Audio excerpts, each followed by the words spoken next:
I see no reason why in democracy, the more the merrier. I see no reason why, for instance, in Bende, less than 50 delegates will decide the fate of who is going to represent them for the next 4 years in a political party. Especially in some even political parties, it's only 3 delegates per ward. In other words, a constituency with 10 electoral wards have 30 delegates to decide the fate of more than 200 or 300,000 people in that political party.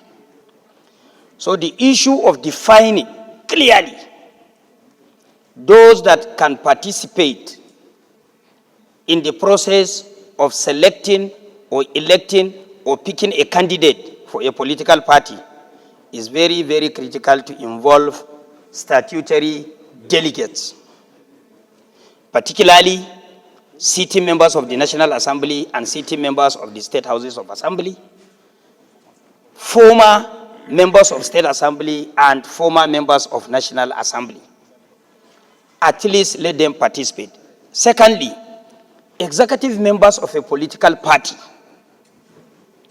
should equally participate so that there will be democratically elected candidate for a political party. But by the time you have less than 30 to decide who is coming here to represent 300 or 400,000 people is where you have issue. Sometimes if care is not taken, somebody that has a very large pocket can buy them over and become a candidate and come here and do the wrong thing because the process was faulty.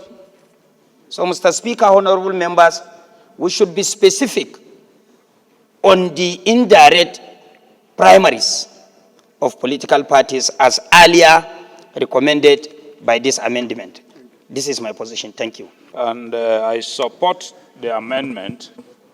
However, because we are discussing the general principles of the bill, we need to present to those who will be working on it areas to look at, one of which Bamidele has just pointed out.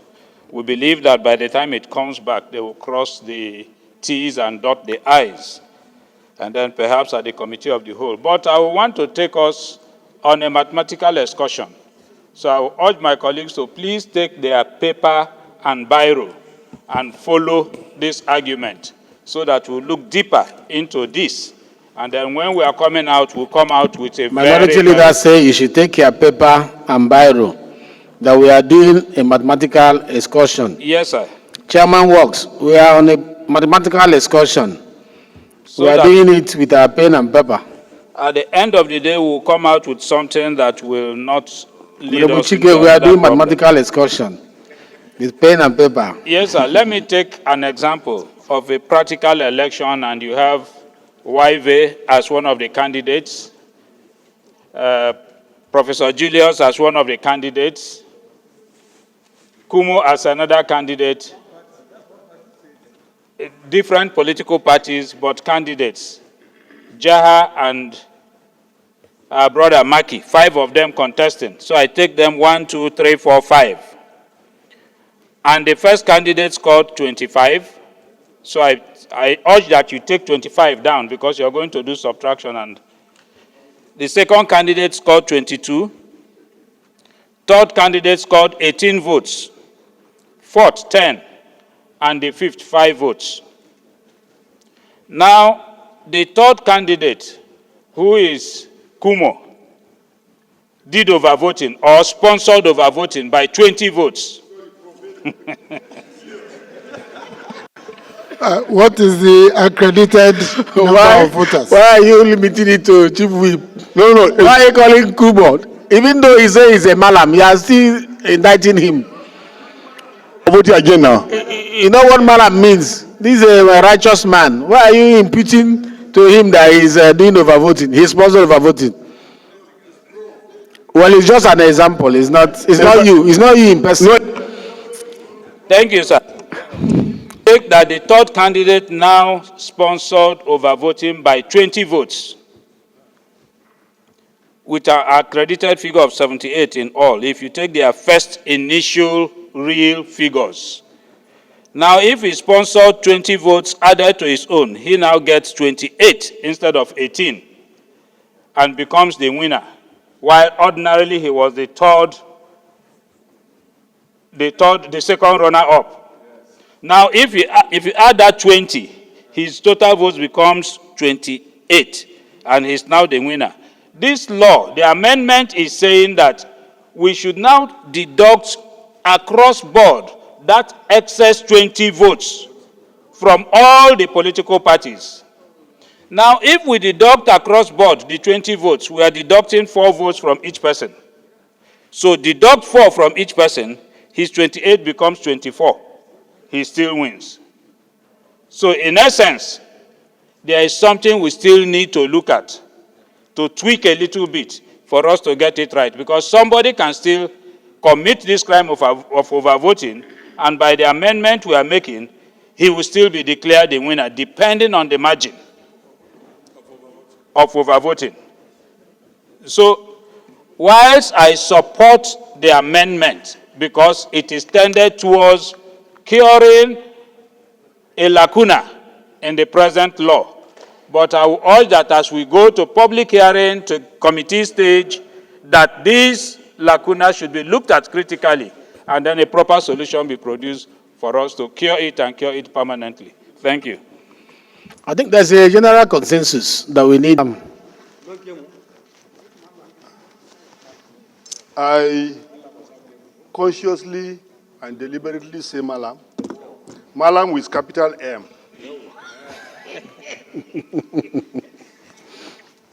Member representing Ako Federal Constituency, I'm from Gombe State. Mr. Speaker, as students of politics, this one bill that needs the support of all of us. Reason being that where we are unable to get the foundation, we may probably not get it correct. Putting our electoral laws in the proper perspective to be in tandem with the global practice is what may likely save this country and put us on the right track. In the 9th Assembly, when we are amending the Electoral Act, like he rightly mentioned, we mistakenly overlook and delete the provisions that technically take of all of us out of participation in the primaries as statutory delegates. I think if this bill is supported by all of us, God's willing will enhance and strengthen the electoral process, which by the time when we have the electoral process correct, it will give birth to a democratically elected government that will be more focused, because the basis and the foundation of that particular government is very, very fortified. I plead with our colleagues to please support this bill, as it is a God-fearing bill. Thank you. Thank you very much, Chief Whip. And the deletion of section 51, subsection 3, subsection 4, and section 84, subsection 8. Section 51 of the Act is amended by deleting the existing subsection 2 and inserting a new section 2 after subsection 1 as follows. Where the number of votes cast at an election in any polling unit exceeds the number of accredited voters in that polling unit, the presiding officer shall deduct the number of excess votes across all political parties in that polling unit, and the presiding officer shall be prosecuted in accordance with the provisions of section 145 of this Act, and if found guilty, shall be sentenced to a period of 6 months imprisonment or a fine of 2 million, or both. Mr. Speaker, honorable colleagues, if above amendment is accepted, then there will be no basis for section 51, subsection 3, and 51(4), and therefore should be completely deleted from the Act.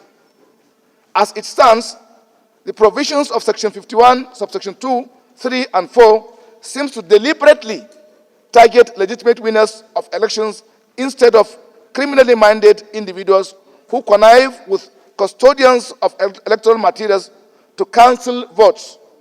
Even if it is presumed that the individual who added the votes are not known, certainly the winner of the election in that particular unit or his agents cannot be party to a deliberate act that would invalidate their votes.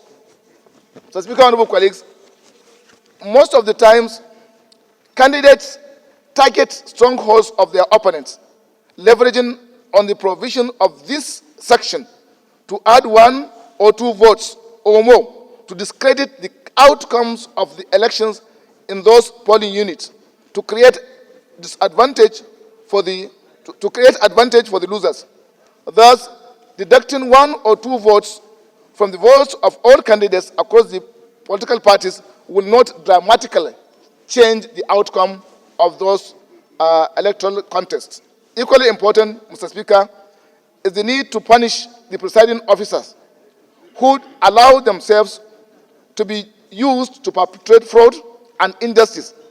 As custodians of electoral materials, this clause is needed for the purpose of deterrence.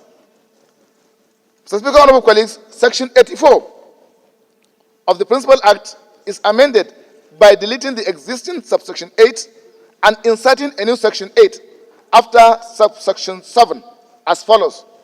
A political party that adopts the system of indirect primaries for the choice of its candidates shall clearly outline in its constitution and rules the procedure for the democratic election of delegates to vote at the convention, congress, or meeting, in addition to statutory delegates already prescribed in the constitution of the political party.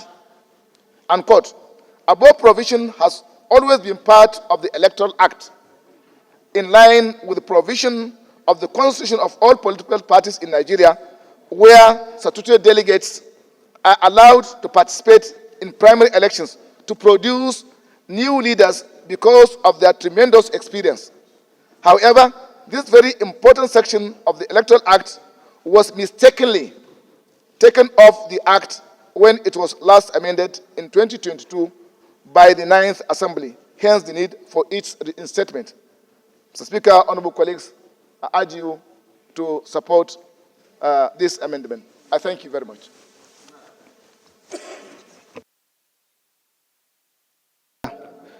Flatter for bringing this amendment, and to urge my respected colleagues to support this amendment and pass it with the speed of light, because it will strengthen our democratic processes and procedure. Mr. Speaker, respected colleagues, I think this is very apt. And I was just sharing with my brother, Honorable Faleke and Babajime, brothers and Babajime Benson, how I escaped the antics of my opposition. This particular provision is not only harmful, but it can be used by many in terms of those who are political enemies. And today, even not for this moment I'm revealing, they don't know, because they have planned mischief against me using the independent electoral members who are working in tandem with them to now have additional votes into my own ballot boxes. But through the guidance of God, I said through the guidance of God, all my strong areas and strongholds, I made sure about 15 to 20 persons go for accreditation without voting. So they are concerned after the declaration, how did we escape this particular Electoral Act provision? And I want to believe that we have to do the cure. And Mr. Speaker, respectfully, not only on that one, the procedure, what really happened, I think out of mischief, some people excluded us. But the Electoral Act at that time did not exclude National Assembly members, but they termed it as unambiguous. And that's why, and that's why we need now to cure this one so that it will be explicitly clear as to procedure and on conducting primaries. I think nowhere in this world you will have National Assembly members out of the delegation of their own party. It's never done anywhere in any democratic dispensation. And that's why I support and I urge our colleagues to support. We still need to go further, sir. The judgment that was given, I did mention in Kano, is something else that should be of concern, where the Supreme Court ruled that so long you have ballot papers, stamp and sign, stamp and even ballot papers and owned by the electoral agency, it has been counted. That is one very serious judgment against democratic dispensation. And anybody who mean well for democracy will know which that, because you are opening room for electoral malpractices. Thank you very much, Honorable Latta. We'll go again, we'll work in progress. And I want to urge my colleague to support this amendment and pass it, like I did mention, in the language of my brother, Honorable Minority Leader, with speed of light. Thank you very much, sir. Thank you. Honorable, with a little bit of a divergent view on the position canvassed in the lead debate by my senior colleague. While agreeing with the mischief that he intends to cure with this bill, that is preventing a case where people deliberately orchestrate overvoting in order to put fellow contestants at a disadvantage. Mr. Speaker, I'm worried at the provision or the proposition of asking or making a provision that the presiding officer be made to face criminal liability for cases of overvoting. And I'm saying this, Mr. Speaker, because it is not in all instances that overvoting as a result of the collusion of the presiding officer, and I stand to be corrected. I've had cases where at the period of accreditation, because of the malfunctioning of the accreditation machine, cases of overvoting results as a result of that, occur as a result of that. Mr. Speaker, if you look at the section which my senior colleague proposed, it gives the presiding officer the power to cure the problem in one instance, to say that he could go ahead and deduct the numbers of votes cast above accreditation from across all political parties. At the same time, prescribing that the presiding officer should be criminally liable for that same act.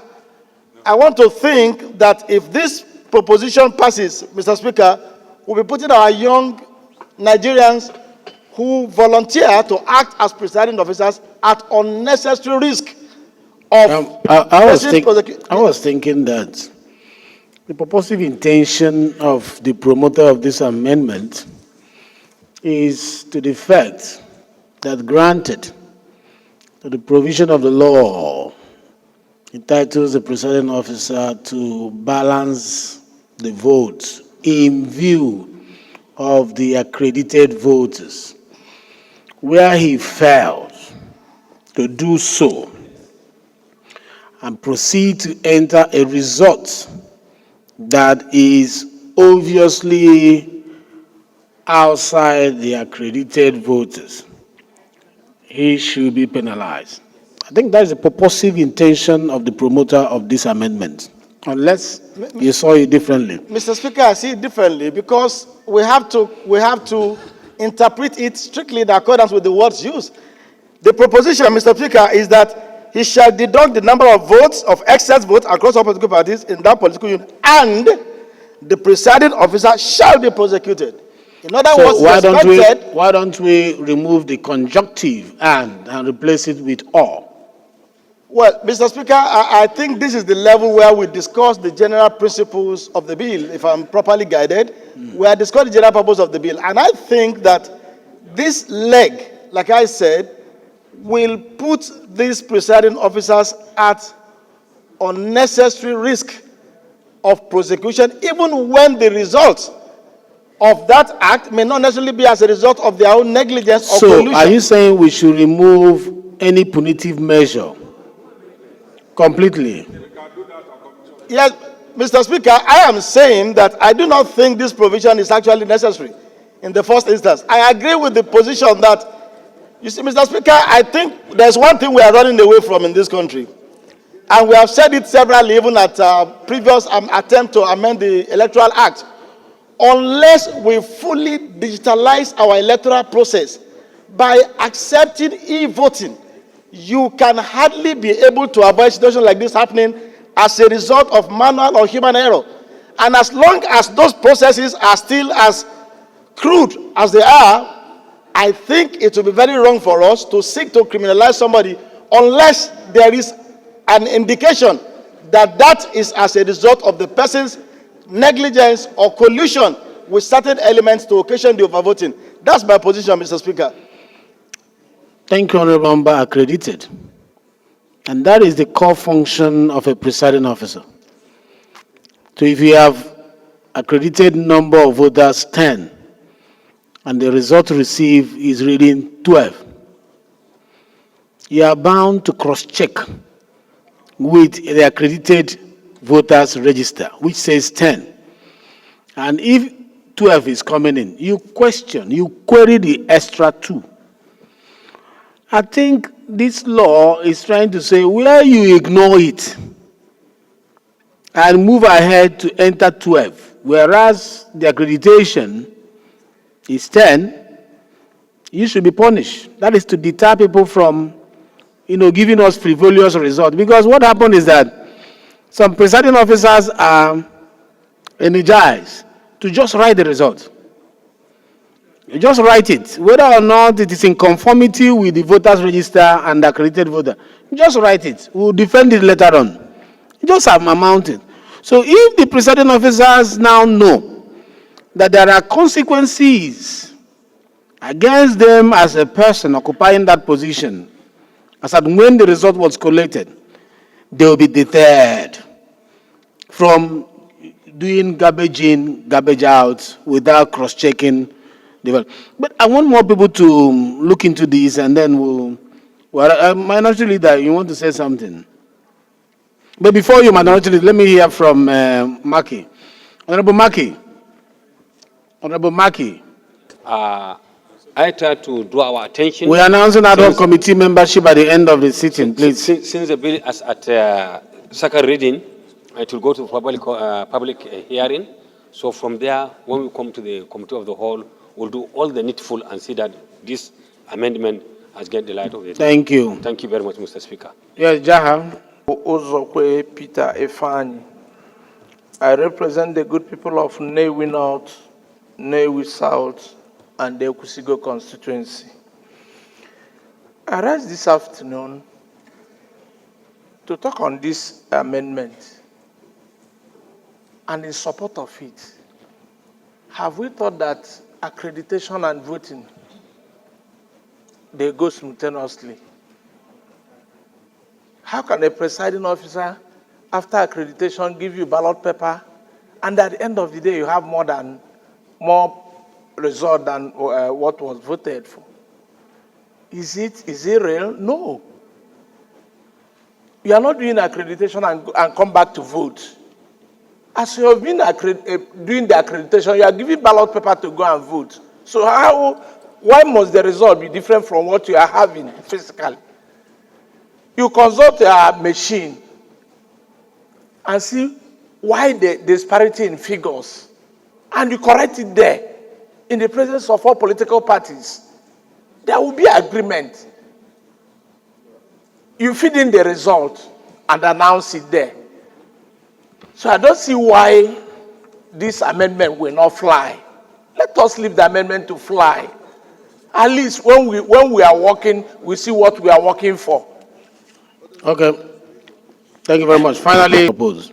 Honorable Saddam Bamidele is in support of it and give ideas on what should be deleted, amended to tidy it up. The technical section on this bill is going to look into all this area, and also the mathematical excursion by the minority leader has also highlighted very key issues to be considered. I am sure that when this bill is allowed to migrate to the next level, some of these crossing of T's and dotting of I's will not be a challenge, since the Parliament is in support that this bill should progress. So I ask the question, those in support of this motion say aye. Those against say nay. The ayes have it. Committee. Oh, yes, the clerk is, okay, you can do that. Read the long title of the bill, please.